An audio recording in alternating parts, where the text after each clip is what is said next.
Queen City of the South, mao kini ang giila nga pangan sa syudad sa Subo, usa sa mga gibisita nga syudad sa tibuok kalibutan. Diin sentro kini sa pagpalambo og negosyo, ambungan sa kultura ug tradisyon, ug labaw sa tanan nagbaton sa mga utukan ug aktibong kabatan-unan nga nagpakita sa ilang kinaagman sa sulod ug gawas sa nasod. Sama pananglit ni Wesley So, kinsa giila isip Young Grandmaster sa miaging 10th Dubai Open Chess Championship. Apan mayo sa ilang mga naangkong kalampusan, nasayod ba kamo nga usapon sila sa mga biktima sa nagpadayong kaso sa pornography? Gumikan sa anti-pornography bill nga giduso ni Senate President Manny Villar, gihatagang bag-ong definisyon ang pornography isip niini. Matod ni Cebu Provincial Board Member Agnes Magpale, usa na kini ka-alarming nga kaso sa Sugbo. Are still in the process of, everything just came into, basta ni, murag ni buto na lang, murag buwa dito nga, kadaghan na di ay inirampant na di ay kaayon. Kay madam. Matod sa Pornography Times statistics, kada segundo, adunay 28,258 internet users nga na-view og pornographic websites. Apan bisan sa nakadaghan nga kaso sa pornography, dili tanan ang ma-report sa kapulisan. Kay naamong gani pero di man na mo-report nga sa una to pagkaibaw. Pero ang dili pa aware ang mga tao bitaw na naabot tay balaod sa kanang anti-trafficking, nasod na siya ba? Nakanin sa 16. Sa pagbalik sa ronda, inyong masaksihan ang usa sa mga kaso sa pornography sa Sugbo. Usa sa mga nakuptang kaso sa Women and Children's Protection Desk sa Cebu Provincial Police Office mao ang kaso sa 5 ka minor de edad na nabiktima sa pornography. Si Ana, dili tinuod nga pangan, usa sa mga misaysay-sayang nasinati. Duwa man may sa kong igagaw. Nya gitawag man mi ni mami. Napag-uman ato sa mandarin. Gipasod mi.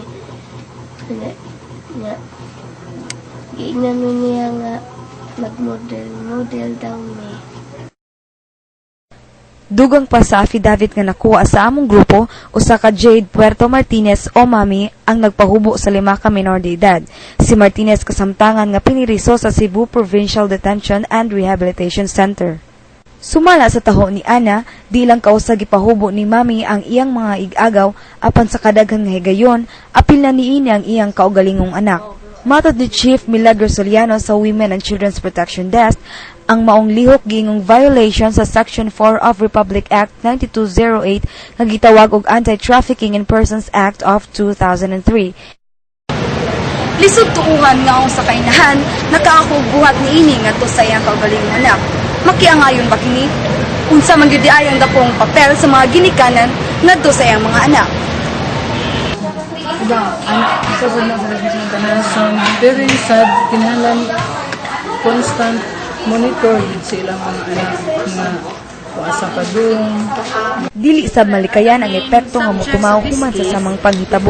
Unsa man kaseryoso ang epekto niini. The innocence of the child, one child, is actually destroyed. And they will lose what we call respect for themselves, losing themselves, and morality, what we call self-morality, will be lost forever. And they will feel, kanang gitawag na to, they have been trespassed. Somebody has got into the borderline. Apan bisan pa sa nagkagrabeng pornography karon, gipaningkamutan sab sa mga otoridad ang pagpakunhod sa insidente.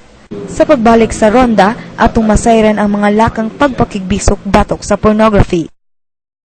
Dinhi sa Cebu City, usa ang Department of Education nga naglihok pinaagi sa pagtudlo sa makiangayong butang sa tunghaan. Ilang gipaningkamutan nga mamahimo gayud nga training ground sa mga kabatan-unan ang pag-eskwela. Part of the basic education is concern on sexuality. So, of course, we have to do more. This no, kanang emphasize siya so that this will not.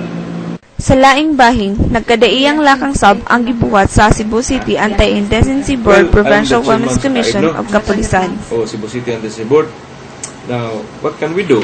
What can we do is, we have to upgrade our ordinance for 4018. That is the city ordinance creating the Cebu City Sa nagpadayong pagsaka sa insidente sa pornography, naghinaot ang tanan alang sa pagkunhod I am niini. still positive that one day, all these problems will be stopped.